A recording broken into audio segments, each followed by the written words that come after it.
gudoomiyaha gobolka saaxil oo ay weheliyaan xogayaha dawladda hoose magaalada Berbera iyo xubno ka tirsan madaxda hay'adaha laamaha dawladda ee ka howlgala xarunta gobolka saaxil ee Berbera ayaa maanta ka qayb galay munaasabad shaqo abuur dhinaca kalluumaysiga loogu sameeyay ilaa iyo 30 dhalinyaro ah oo ku dhaqan xarunta gobolka saaxil ee Berbera munaasabadaasi oo ay soo qaban qaabisay ururka Yufenco ee ka howlgala gobolka saaxil ugu horreyn hadalkaasi uu ka soo jeediyay gudoomiyaha ururka Yufenco ee gobolka Saaxil Maxamed Xasan Maxamed ayaa waxa uu ka warramay maalgashigaasi iyo sida ay u qorsheeyeen iyo waxyaabaha loogu talagalay waxa waajib inagu ah inaan dhiirigelino markasta horumarinta kobcinta dhaqaalaha iyo ganacsiga dhinaca kalluumaysiga si bulshada u noqoto bulsho wax soo saar leh oo aan ugu dhiirano inaan kala soo baxno khayraad ku jira badeena waxaan rajayn doonaa insha Allah in mashruucan ka faa'iideysan doono dhalinyarta ganacsiyada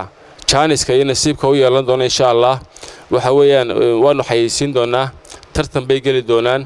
si cadaalada ee lagu kala saari doonaa in mashruucaas kobcinta dhinaca shaqo abuurka waana shaqo abuur u soo kordhay gobolkeenii waana soo dhaweynaa dhalinyartana wixii shuruudaha ee looga baahdo iyaguna وين بوحيان دالة كديجو إن كان سيدا iyo مشروع عصب أي ما ندافرنا إنه كفايدة سنو وديا قررنا ليرتنا أيام مهمة. sidoo kalena xogayaha dawladda hoose magaalada Berbera Cabdikariim Aadan Saciid ayaa isaguna sheegay in Ciise inuu si weyn u soo dhaweynayo isla markaasna uu dhiirigelinayo ganacsiga oo Maxamed Xasan Carab ugu horeeyay muu jooga halkan te Maxamed baa awla la ordayay maxaynu yeelanaa marka ninkii afar awow ku dhashay magaalada Berbera ayaa awlal alla cararaya marka waxay weeyaan kalluunka inaynu cuno weeyano inagu tusaale u noqono soo jeedintii ahayd inaynu sameeyno demonstration kalluumaysigaana runtii dawladda hoose way soo dhaweynaysaa maxay tahay waana ka qayb qaadanaa waana insha Allah waana wada sameyn doonaa inagoo isku duuban gabagabadii halkaas isaguna waxa ka soo jeeday gudoomiyaha gobolka Saaxil Injineer Axmed Ismaan Xasan Timacado oo isaguna sheegay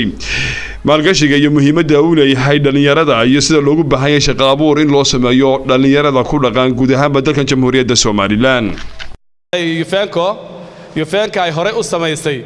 oo ay hore ugu training gareysay sida loo kariyo sida ay warbixinta nagu siiyeen maanta waxa la barayaa sidii loo ganacsan lahaa oo 30 ka qof iyagoo 6 group ama 5 group hadhow mustaqbalka ku tartami doona tartanada markay ku soo baxaan lacagta la siiyo oo ku dhex wareegi doonto si hadda inoo sharaxayeen ay inagu tahay tijaabo oo la rabo inaad ka faa'iideysaan si ay berritayno ugu korodho qolooyinka inta badan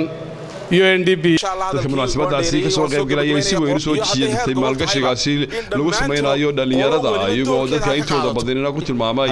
fursad si weyn loogu baahnaa Cabdisalaan Xariir Sheekh Cismaan TV qaranka Soomaaliland Berbera